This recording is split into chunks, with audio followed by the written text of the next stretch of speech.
Stage پر بیٹھے ہوئے علماء کرام و اساتذہ کرام و طلباء کرام و بزرگان دین و خواتین اسلام، السلام علیکم ورحمۃ اللہ تعالیٰ وبرکاتہ۔ نحمدہ ونصلی ونسلم علی رسولہ الکریم، اما بعد فاعوذ باللہ من الشیطان الرجیم، بسم اللہ الرحمن الرحیم۔ قل هل يستوي الذين يعلمون والذين لا يعلمون؟ أعوذ بالله من الشيطان الرجيم، لقد من الله على المؤمنين إذ بعث فيهم رسولا من أنفسهم، صدق الله العظيم وبلغنا رسوله النبي الأمين المتين المعين المبين الكريم، ونحن على ذلك لمن الشاهدين والشاكرين والحمد لله رب العالمين۔ آئیے سب سے پہلے ہمارا مل کر حضور سرور کائنات، دونوں عالم کے مالک و مختار، مدینے کے تاجدار، کشتی امت کے پتوار، نائب پروردگار، بے کسوں کے کس، بے بسوں کے بس، یتیموں کے آقا، بیواؤں کے سہارا، حضرت دائی حلیمہ کے راج دلارا، سیدہ آمنہ کے آنکھوں کے تارا، حضور تاجدار مدینہ صلی اللہ تعالیٰ علیہ وسلم کی بارگاہ بے کس پناہ میں جھوم جھوم کر درودوں کی ڈالی محبت کی تھالی میں سجا کر پیش کریں بڑے بآواز بلند، اللہم صلی علی سیدنا و مولانا محمد بارک وسلم، صلی علیہ صلاۃ و سلام علیہ سیدی یا حبیبی یا رسول اللہ صلی اللہ تعالیٰ علیہ وسلم۔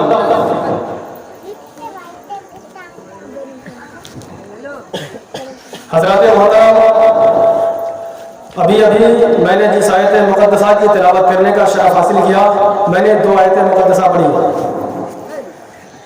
پہلی آیت مقدسہ میں نے پڑھی علماء اور علم کے بارے میں، اور دوسری آیت مقدسہ حضور کی ولادت کے بارے میں۔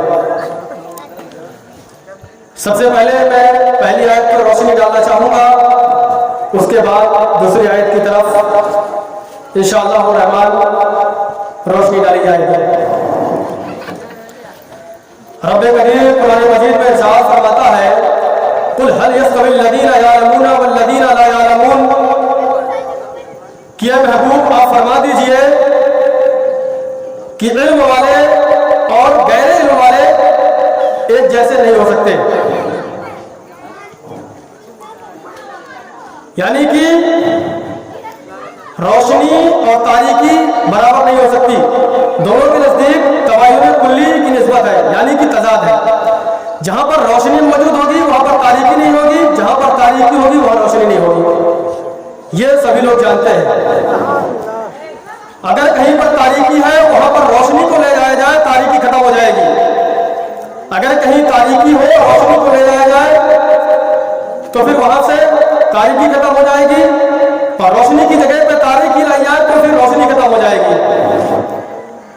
یہ ہر کوئی جانتا ہے۔ تو اللہ تبارک و تعالیٰ نے ہمیں اس زمین پر پیدا کیا تو صرف ایسے ہی پیدا نہیں کیا، بلکہ ہمارے کچھ کام ہے اور کسی مقصد کے خاطر پیدا کیا ہے۔ کسی کو اگر کسی کام کے لیے بھیجا جائے یا کسی کو کسی کام کے لیے لایا جائے، پھر اگر اس پر وہ نہ آئے، وہ کام کے لائق نہ ہو تو بیکار سمجھی جاتی ہے، اسے پھینک دیا جاتا ہے، وہ کسی کام کی نہیں رہتی۔ اللہ تبارک و تعالیٰ نے انسان کو یہاں پیدا کیا ہے تاکہ وہ اللہ تبارک و تعالیٰ کی عبادت کرے۔ اللہ تبارک و تعالیٰ قرآن مجید میں ارشاد فرماتا ہے، وَمَا خَلَقْتُ الْجِنَّ وَالْإِنسَ إِلَّا لِيَعْبُدُونِ، رب فرماتا ہے کہ میں نے انسان اور جنات کو پیدا نہیں کیا۔ اللہ تعالیٰ فرماتا ہے کہ میں نے انسان اور جنات کو پیدا نہیں کیا مگر صرف اپنی عبادت کے لیے، یعنی اگر پیدا کیا ہو تو صرف عبادت کے لیے پیدا کیا ہو، نہ کہ ادھر ادھر کے لیے، ادھر لفنگی گری کرنے کے لیے یا غلط کام کرنے کے لیے پیدا نہیں کیا، بلکہ اس کا مقصد اول جو ہے انسان کا وہ اللہ تبارک و تعالیٰ کا ذکر ہے، یعنی ذکر اللہ سب سے پہلا اس کا مقصد ہے، اس کے بعد باقی چیزیں ہیں۔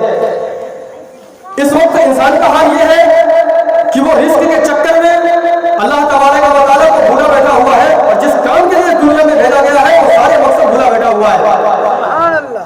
ہم اس وقت پستی کی طرف کیوں جا رہے ہیں جبکہ ہمارا مقام بلندی کی طرف ہے؟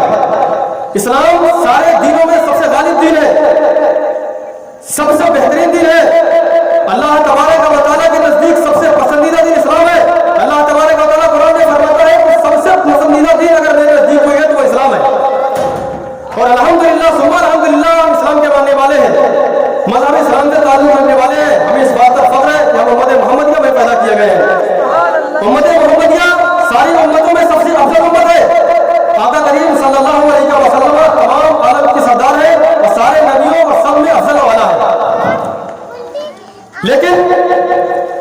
लोग जो इस वक्त बस्ती की तरफ जा रहे हैं, इसकी वजह क्या है? हर तरफ से हमारे ऊपर दबाव डाला जा रहा है, हमें दबाया जा रहा है, हमारे ऊपर जुल्म के पहाड़ तोड़े जा रहे हैं। इसकी वजह क्या है? जो हम इस टाइम डरे हुए लग रहे हैं और हर किसी से हमें दबकर रहना पड़ रहा है। कभी हमारे मदारिस में आ जा रही है, कभी मदारिस बंद किए जाते हैं, तो कभी हमारे मसाजिद बंद किए जाते हैं, तो कभी हमारे प्रोग्राम या हमारे इजलास वगैरह बंद किए जाते हैं। इसकी वजह क्या है? इसकी सबसे पहली वजह यह है कि हमने इस्लाम की रस्सी को छोड़ दिया है। जिस मकसद के लिए हमें यहाँ भेजा गया था, हम उसने मकसद को खौफ कर दिया है, उस मकसद को हमने छोड़ दिया है। खासकर हमारे उलमाए किराम इस वक्त तवज्जो दें कि हमारी कौम कहाँ जा रही है, हमें उसको कहाँ लेकर जाना है, कहाँ उसको छोड़ना है। तो सबसे पहली बात मैं आप लोगों से बहुत अदब के साथ गुजारिश करूंगा, जिसकी कमी हमारे गांव में बहुत शदीद मिकदार में पाई जाती है, बहुत कसीर मिकदार में पाई जाती है, कि हमारे गांव में खासकर उलमा की कमी है। सबसे ज्यादा अगर कमी किसी चीज की महसूस हुई है, या इल्म वालों की कमी महसूस हुई है, तो मैं आप लोगों से गुजारिश करूंगा कि अगर किसी के 3 बच्चे हैं तो 2 को आप डॉक्टर इंजीनियर बना लें, लेकिन आप एक को जरूर आलिम दीन बनाएं, ताकि वो अपने और आपके, अपने वालिदैन, अपने अकारिब और अपने रिश्तेदारों की ईमान की हिफाजत कर सके। इस वक्त सबसे ज्यादा ईमान के लुटेरे घूम रहे हैं, जो आपकी ईमान को बर्बाद करना चाह रहे हैं, जो आपको बैन में डालना चाह रहे हैं और बता रहे हैं कि वो भी ठीक है और ये भी ठीक है। दोनों तरफ की बातें करने वाले आपको मिलेंगे, उनके बीच पीछे जाकर नमाजें पढ़ेंगे, इनके भी पीछे पढ़ लेंगे, उनके बीच जाकर मिल जाओगे, उनके यहाँ भी खाना खा लेंगे। तो मैं सबसे पहले आपसे गुजारिश करूंगा कि आप अपना इंतखाब कर लें, कि आप बैन में ना रहे, या तो आप इधर आ जाए या तो उधर चले जाए। बीच में रह करके ना फिर आप इधर के रह पाएंगे ना उधर के रह पाएंगे, बीच वाला किसी का नहीं रहता है। तो सबसे पहले मैं आपसे गुजारिश करूंगा कि आप लोग अपने बच्चों को इल्म दीन हासिल कराएं, क्योंकि अगर आपके गांव में, आपके पड़ोस में, आपके रिश्तेदारों में जरूर कोई ना कोई पढ़ा लिखा होगा, मैं मानता हूं, इस बात से इनकार नहीं है, लेकिन अगर उसने आपकी नमाज जनाजा पढ़ाने को इनकार कर दिया, मिसाल के तौर पर इमाम साहब नहीं है, बाकी लोगों ने इनकार कर दिया, तो आपका नमाज जनाजा रखा रह जाएगा, कोई पढ़ाने वाला नहीं मिलेगा। आपके घरों की फातिहा दुरूद बंद हो जाएगी, कोई पढ़ने वाला नहीं मिलेगा, कुरान की तिलावत करने वाला कोई आपको नहीं मिलेगा, आपको ईमान की हिफाजत की बात बताने वाला नहीं मिलेगा। तो आप लोगों से गुजारिश करूंगा, 2 है तो 1 को, 3 है तो 1 को, बाकी को आप जो चाहे बनाए, लेकिन 1 को जरूर आलिम दीन बनाए, क्योंकि इल्म एक ऐसी चीज है जो खर्च करने से कमती नहीं है बल्कि बढ़ती है। और इल्म सीखने से सबसे पहली बात तो यह है कि अपना ईमान महफूज रहता है, अपने वालिदैन, अपने अकारिब, रिश्तेदारों का ईमान महफूज रहता है। वो तुमको बताएगा कि किधर जाना है, किधर नहीं जाना है, किसके साथ बैठकर खाना खाना है और किसके पीछे नमाज पढ़ना है, ये सारे मसले तुम्हें बताएगा, ना कि तुम्हें वो पस्ती की तरफ ले जाएगा, ना कि तुम्हारे ईमान को मगलूब कर देगा, बल्कि वो तुम्हारे ईमान की हिफाजत करेगा, तुम्हारे ईमान को बुलंदी की तरफ ले जाएगा और तुमको अच्छा से अच्छा इंसान बनने की कोशिश कराएगा, और अच्छा से इंसान बनने की कोशिश करेगा, बनाने की कोशिश करेगा, सारे कामों में आपकी मदद करेगा, और सबसे मेन मसला आपके ईमान का है, जो ईमान की हिफाजत फरमाएगा। लेकिन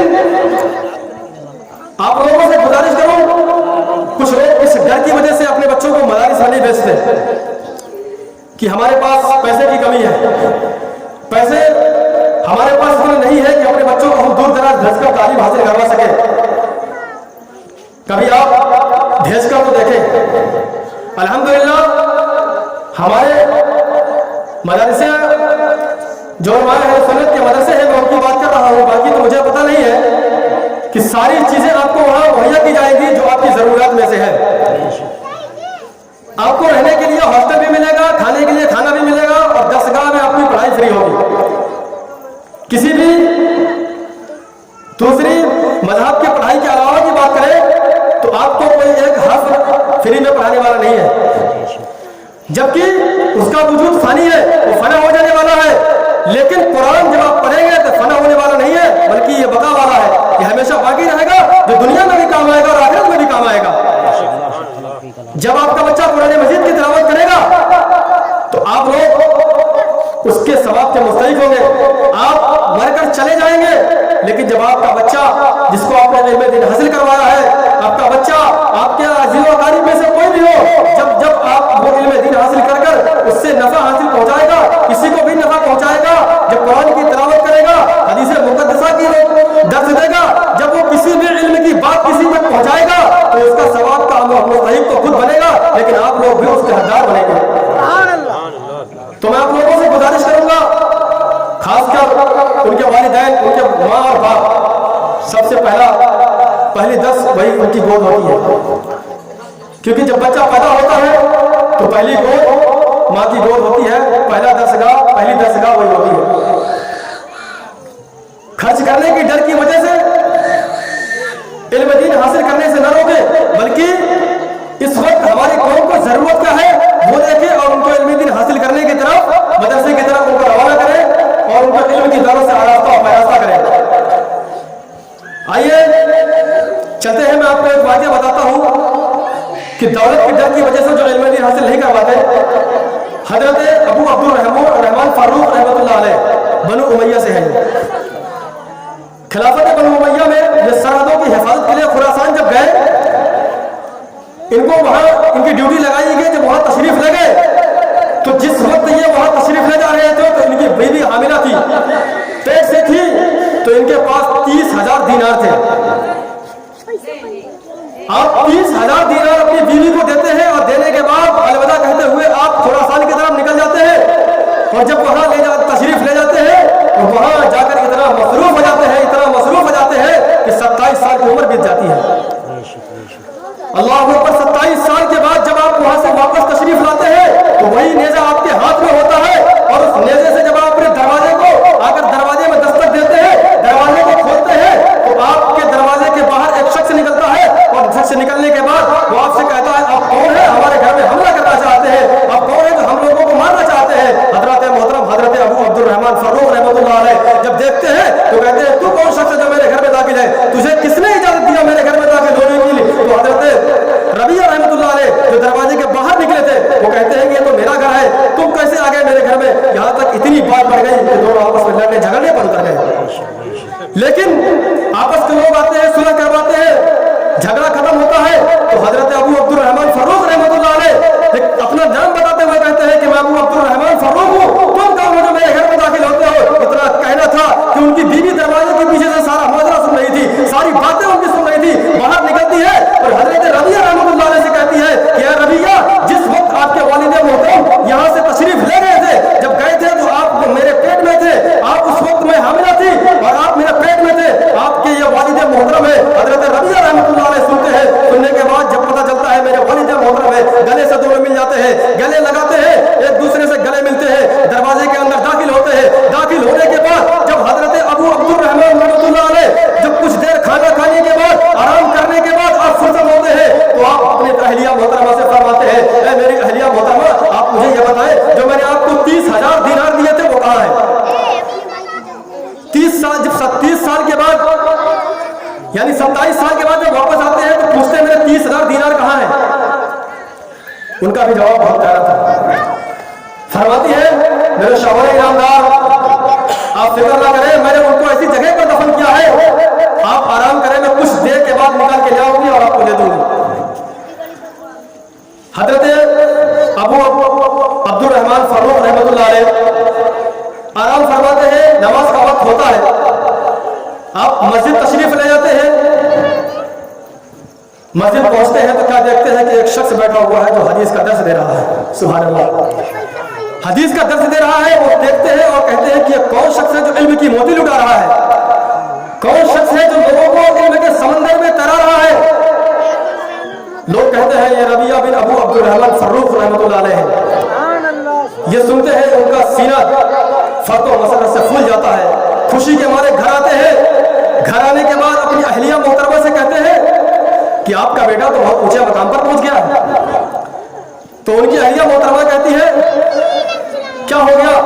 तो फरमाते हैं कि मैं मस्जिद में जब गया तो आपका बेटा इल्म की मोती लुटाते हुए नजर आ रहा है, हदीस का दर्स दे रहा है, लोगों को इल्म की दौलत से माला माल कर रहा है। लोगों को इल्म दीन सिखा रहा है। हजरत मोहतरम आपकी अहलिया मोहतरमा फरमाती है, आप मुझे ये बताएं, आपको आपके 30,000 दीनार चाहिए या आप अपने बेटे को ऐसे मुल्ज़म पर हज देखना चाहते हैं? हजरत अबू अब्दुल रहमान फारूक रहमतुल्लाह अलैह फरमाते हैं, अगर वो 30,000 दीनार आपने मेरे बेटों को इल्म दीन हासिल करने में खर्च किया है तो अल्हम्दुलिल्लाह सुबह अल्हम्दुलिल्लाह, मुझे कोई फिक्र नहीं है, बल्कि आपने मेरे दिए हुए दीनार को आपने बिला वजह की काम में खर्च नहीं किया, बल्कि एक नेक काम में खर्च किया है। मुझे फख्र महसूस हो रहा है। ये तो 30,000 है, 30 लाख भी होते तो मुझे कोई फिक्र नहीं होती, मैं तो इसी तरीके से खर्च कर देता। ये इल्म दीन की बरकत है और इल्म दीन से मोहब्बत है। हजरत मोहतरम एक चीज आपको और बता दूं, सबसे पहली बात कि उलमा का अदब सबसे ज्यादा जरूरी है।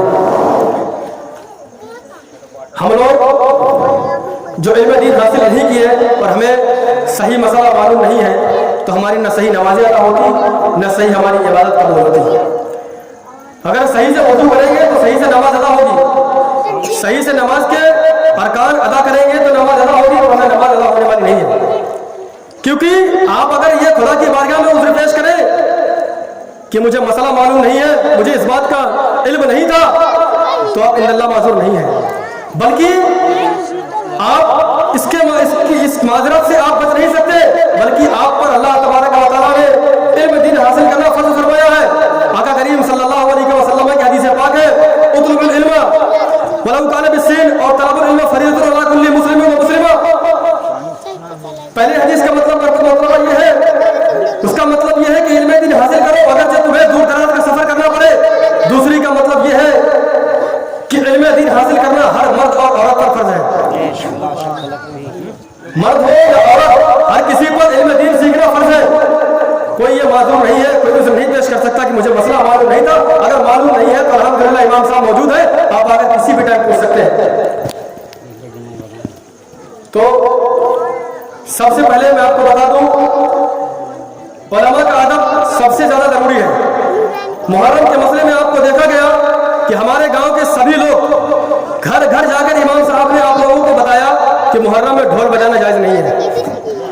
कोई बता दे अगर नहीं किसी के घर गए, जिन लोगों ने आलम उठाकर रखा था कि हम ढोल बजाएंगे, उनके घर जा करके इमाम साहब ने मना किया कि ढोल नहीं बजाना, लेकिन किसी ने भी नहीं माना। मैं सबसे पहले उनसे कहना चाहूंगा जो इसकी जिम्मेदारी है, उसकी ठेकेदारी लेके बैठे हुए हैं कि नहीं हम ढोल बजाएंगे, ताजिया बनवाएंगे, तो मैं उनसे कहता हूँ कि किसी अच्छे काम की जिम्मेदारी ले ले कि ताकि जाकर कि किसी को इल्म दीन हासिल कराए, ताकि आपको सवाब मिले और आप अच्छे काम करें तो उसका अजर आपको आखिरत में मिले, ना कि आप ये सारे काम करें। रही बात ढोल बजाने और ताजिया बनाने की, तो कोई मुझे एक आदमी खड़ा होकर बता दे कि हमारे गांव को बसे हुए तकरीबन 50 से 60 साल हो गए, एक आलिम दीन यहाँ बना हो या कोई सालिसा तक का मौलवी बना हो और उसने आकर के ढोल बजाया हो और ताजिया बनाया हो, कोई खड़ा होकर बता दे मुझे। किसी के खानदान में अगर कोई एक शख्स पैदा हुआ हो जो आलिम रहा हो या मौलवी रहा हो या मुफ्ती रहा हो और उसने फिर तुम्हारे साथ मिल गए सारे काम किए हो, मैं तुम्हारे साथ करने के लिए तैयार हूँ, कोई नहीं खड़ा होकर कहते मुझे बता दे। अगर नहीं बता रहे हैं और नहीं ऐसा हुआ है तो आज ही तौबा कर ले कि जो बात इमाम साहब कहेंगे वही बात सच है, बाकी सब गलत है। क्योंकि बहुत कम लोग तुम्हें मिलेंगे जो तुम्हारे घर का मसला बताने जाएंगे। ये तो बहुत अच्छी बात है कि आपके घर में मसला बताने गए, लेकिन आपने कोई रिस्पॉन्स नहीं दिया, बल्कि बदतमीजी से भी पेश आए कुछ लोग। मैंने भी लोगों से बात की फोन में, उन्हें मना किया तो बदतमीजी से बात कर रहे हैं। मुझे आप एक दलील दे दे, अगर आप दलील नहीं देते तो गौसे आजम की बारगाह में चले, मुझे बताएं गौसे आजम ने अगर ये काम किया हो, गरीब नवाज की बारगाह में चले, गरीब नवाज ने अगर ये काम किया हो तो मुझे बता दे, अगर आला हजरत ने ये काम किया हो तो मुझे बता दे। किसी भी बुजुर्गाने दीन जो अल्लाह तबारक व तआला का बंदा है, अल्लाह तबारक व तआला का नेक बंदा है, उसके जिक्र में मसरूफ रहने वाला है और इल्म दीन से आरास्ता और परास्ता है, अगर उसने ये सारे काम किए हो, मुझे एक किसी बंदे का नाम बता दे, मैं आपके साथ सारे काम करने के लिए तैयार हूँ। और अगर नहीं है तो आज से तौबा कर ले। और मैं आप लोगों को सबसे गुजारिश करूंगा कि कोई भी शख्स अगर मुहर्रम में ताजिया बनाने के लिए चंदा लेने आए या ढोल बनाने के लिए चंदा लेने आए तो हरगिज़ नहीं, बल्कि अगर इमाम साहब चंदा लेने आ रहे हैं, मिलाद में नबी सल्लल्लाहु अलैहि वसल्लम जिक्र हुसैन मनाने के लिए आ रहे हैं, तो आप दिल खोल करके दे, लेकिन ये सारे काम करने के लिए न दे, क्योंकि इसके कोई असल नहीं है, कोई दलील नहीं है। یا کسی نے کیا ہو تو آپ مجھے دلیل دے دیں، میں ماننے کے لیے تیار ہوں، اور دلیل نہ ہو تو پھر آپ میری ماننے کے لیے تیار ہو جائیں۔ سبحان اللہ سبحان اللہ۔ کوئی اگر اس میں غلط بات ہو تو آپ لوگ اعتراض کر سکتے ہیں، بالکل آپ کو اختیار ہے، لیکن دلیل کے ساتھ کتابوں کے ساتھ مانوں گا، ایسا نہیں مانوں گا کہ ہمارے دادا نے بنایا تھا، پردادا نے بنایا تھا۔ اگر آپ کے دادا عالم کا مفتی رہے ہو اور کوئی کتابیں ان کی موجود ہو یا کوئی اور آپ کے پاس حوالے ہو تو مجھے لا کر بتا دیں، بزرگان دین جتنے سب بتا دیں مجھے، اگر کسی نے کیا ہو کوئی عالم رہا ہو۔ اس وقت وہ موجود نہیں تھا، امام صاحب تھے کہ کیسے کیسے لوگوں نے بدتمیزی کی ہے امام صاحب کے ساتھ، اور مسئلہ بتانے میں کافی انہیں باتیں بتائی گئی، لیکن کوئی رسپانس کوئی عزت نہیں دی گئی کہ امام صاحب ہمارے گھر آئے، انہیں چائے پانی کے لیے پوچھ لیا جائے، انہیں ناشتے کے لیے پوچھ لیا جائے، نہیں، بلکہ دیکھ کر یہی منہ موڑ لیا جاتا ہے کہ ہمیں ڈھول بجانے کے لیے منع کیے کرنے آئے ہوئے ہیں۔ اپنے کرتوتوں میں پچھتاؤ اور یہ سارے کاموں سے توبہ کرو اور ایسے کام کرو جس سے اللہ تبارک و تعالیٰ راضی ہو، کیونکہ وہ راضی ہو گیا تو آپ کی آخرت، آپ کی دنیا سب کچھ سمجھ جائے گی اور یہ در در کے ٹھوکریں کھانے سے بچ جاؤ گے۔ حضرات محترم، دوسری آیت کریمہ میں نے تلاوت کی، وقت ہے نا ابھی 5 منٹ بول دیتا ہوں بس۔ اللہ تبارک و تعالیٰ قرآن مجید میں ارشاد فرماتا ہے، لقد من اللہ علی المؤمنین اذ بعث فیہم رسولا من انفسہم، تحقیق کی اللہ تبارک و تعالیٰ نے مومنوں پر احسان عظیم فرمایا کہ ان میں انہی میں سے اپنا رسول مبعوث فرمایا۔ سبحان اللہ۔ اللہ تبارک و تعالیٰ نے اپنے رسول کو ہم لوگوں کے درمیان، تمام انسانوں کے درمیان مبعوث فرما کر بہت بڑا احسان عظیم کیا ہے۔ تمام نعمتیں دینے کے بعد رب قدیر نے آپ پر احسان نہیں جتلایا۔ اللہ تبارک و تعالیٰ فرماتا ہے وَإِن تَعُدُّوا نِعْمَتَ اللَّهِ لَا تُحْصُوهَا، کہ اگر تم اللہ کی نعمتوں کو شمار کرنا چاہو تو نہیں کر سکتے ہو۔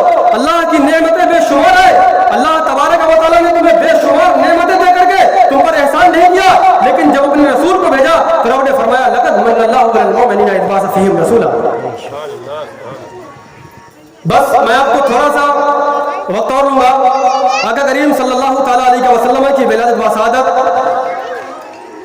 کس دن ہوئی، کس وقت ہوئی، بس تھوڑا سا وقت لوں گا۔ حضرت امام جریر ابن طبری علیہ الرحمہ اپنی تاریخ طبری میں فرماتے ہیں کہ رسول کریم صلی اللہ تعالیٰ علیہ وسلم کی ولادت باسعادت سوموار کے دن ربیع الاول کی 12ویں تاریخ کو عام الفیل میں ہوئی۔ دوسرے امام ابن خلدون اپنے خلدون شریف میں فرماتے ہیں کہ آقا کریم صلی اللہ تعالیٰ علیہ وسلم کی ولادت باسعادت عام الفیل میں ربیع الاول کی 12ویں تاریخ کو پیر کے دن ہوئی۔ اس سے یہ بات ثابت ہو گئی، معلوم ہو گیا کہ آقا کریم صلی اللہ علیہ وسلم کی ولادت باسعادت پیر کے دن صبح صادق کے وقت ربیع الاول کی 12ویں تاریخ 20 اپریل 571 عیسوی کو ہوئی۔ اس پہ علماء اہل سنت کا اتفاق ہے اور سبھی اسی پر عمل کرتے ہیں کہ آقا کریم صلی اللہ علیہ وسلم کی ولادت 12 ربیع الاول کو ہوئی۔ جس وقت میرے آقا حضور تاجدار مدینہ صلی اللہ علیہ وسلم اس دنیا میں تشریف لائے تو حضرت عبد المطلب کعبے کے طواف میں موت ہے، کعبے کے طواف میں مصروف تھے، کعبے کا طواف کر رہے تھے کہ اچانک اپنے گھر کی طرف نظر دوڑاتے ہیں تو کیا دیکھتے ہیں کہ برکہ جو حضرت عبداللہ کی باندھی تھی وہ دوڑتی ہوئی چلی آ رہی ہے، ایسے دوڑتی ہوئی چلی آ رہی ہے کہ ان کے پیر سے پیر ملے جا رہے ہیں، یعنی کہ ابھی گر جائیں گی، ایسی دوڑتی ہوئی چلی آ رہی ہے۔ حضرت عبد المطلب کی نظر پڑتی ہے، دیکھتے ہیں، گھبرا جاتے ہیں، کیا ہو گیا آخر اتنے تیزی سے آنے کا مسئلہ کیا ہے، کیوں آ رہی ہے؟ برکہ آتی ہے اور حضرت عبد المطلب سے سارا ماجرا بیان کرتی ہے کہ سردار قریش آپ کے یہاں حضرت عبداللہ کے گھر میں آپ کے پوتے نے جنم لیا ہے۔ حضرت عبداللہ جب یہ بات سنتے ہیں تو تھوڑی فرض و مسرت میں جھوم جاتے ہیں، خوشی کے مارے جھوم جاتے ہیں اور ان کو بولنے کا موقع نہیں دیتی۔ یہ ساری بات हैं, उनकी आंखें नूरानी है, उनका चेहरा नूरानी है, उनकी शक्ल ऐसी है, वो सारी बातें कहती है। हजरत अब्दुल मुत्तलिब को सवाल करने का मौका नहीं देती, बल्कि वो सारे बातें कह करके और वापस रवाना हो जाती है और कहती है मालिकल हुजूर हजरत आमिना रज़ी अल्लाह तआला अन्हा ने आपको बुलाया है। हजरत मोहतरम हजरत अब्दुल मुत्तलिब सारा माजरा सुनते हैं, सुनने के बाद काबे के अंदर दाखिल होते हैं, जाने के बाद वहां काबे का तवाफ करते हैं, अल्लाह तबारक व तआला का शुक्रिया अदा करते हैं कि परवरदिगार आलम तूने हजरत अब्दुल्ला को, हजरत हजरत अब्दुल्ला को तूने बेटे से नवाजा है, उसका घर का चिराग रोशन किया है, हजरत आमिना को बेटे से नवाजा है, मुझे बुढ़ापे का तूने सहारा दिया है। परवरदिगार आलम इसे हादसों के हसद से महफूज रखना, इसको अपने अमल में रखना। हजरत मोहतरम हजरत अब्दुल मुत्तलिब सारी दुआएं कर करके जब घर की तरफ तशरीफ ले जाते हैं, घर की तरफ जाते हैं, हजरत आमिना अपने पलंग में दराज होती है, अपने पलंग में बैठी हुई होती है। जब हजरत आमिना अपने पलंग में बैठी होती है, जब उन्हें खबर होती है हजरत अब्दुल मुत्तलिब तशरीफ ला चुके हैं, तो हजरत आमिना हजरत अब्दुल मुत्तलिब को मुबारकबादी पेश करती है, हजरत बरका को भेजती है और उनसे कहती है आप जा करके अब्दुल मुत्तलिब को बोले आप तशरीफ लाए अंदर। जब हजरत अब्दुल मुत्तलिब को एक खबर मिलती है कि हजरत आमिना मुझे बुला रही है, हजरत अब्दुल मुत्तलिब अंदर तशरीफ ले जाते हैं, हजरत आमिना अदब से खड़ी हो जाती है, मुबारकबादी पेश करती है। हजरत अब्दुल मुत्तलिब अपने पोते को गोद में उठाते हैं, पेशानी का बोसा देते हैं, पेशानी का बोसा देने के बाद पेशानी का बोसा देने के बाद रब का शुक्रिया अदा करते हैं। रब का शुक्रिया अदा करने के बाद आप जब उस वक्त पहुंचते हैं तो हजरत आमिना सही और सलामत अंदर आती है, सही और सलामत अंदर आती है। ऐसा महसूस नहीं हो रहा है कि आप आज ही आपने बेटे की विलादत हुई है, आपने आज ही आपके बतन मुबारक से बेटा पैदा हुआ है। ये आका करीम सल्लल्लाहु अलैहि वसल्लम की विलादत की बरकत थी कि बच्चा पैदा होने के बाद माँ की हालत क्या होती है वो तो एक माँ ही जानती है। जब आप देखते हैं कि हजरत आमिना की हालत ऐसी है, ऐसा महसूस ही नहीं होता है कि उनके अंदर कोई ऐसी बात पाई जाए कि जिससे वो थकान महसूस कर रही हो या वो किसी बीमारी में मुब्तला नजर रही हो, बल्कि वो सही और सालिम नजर आती है। ये हुजूर की विलादत की बरकत थी। हजरत अब्दुल मुत्तलिब हुजूर ताजदार मदीना सल्लल्लाहु अलैहि वसल्लम को लेकर काबे के अंदर जाते हैं, काबा चारों तरफ से झुक जाता है, सलातो सलाम पेश करता है। हजरत अब्दुल मुत्तलिब देखते हैं कि कोई आने वाला ऐसा वैसा शख्स नहीं है, बल्कि यह ऐसा शख्स तशरीफ लाया है। काबा अपने ज़बाने हाल से कहता है कि यह ऐसा शख्स तशरीफ लाया है जिसके आने से पूरी कायनात की तारीकी खत्म हो गई, पूरी कायनात को तारीकियों से रोशनी की तरफ निकालेगा।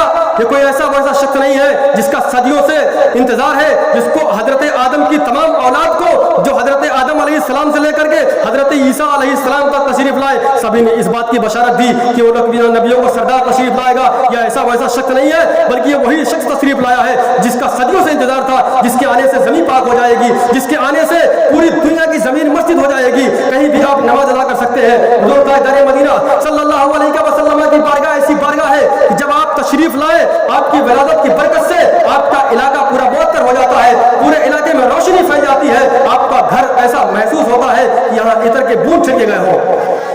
ये हुजूर की विलादत की बरकत थी। जब हुजूर तशरीफ ले आए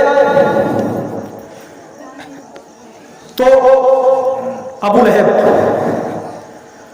लहब की लोनी उनकी बांधी हजरत सौबिया जब देखती है कि हजरत अब्दुल्ला के यहाँ बच्चा पैदा हुआ है तो वो खुशी के मारे झूमती हुई अबू लहब के पास जाती है।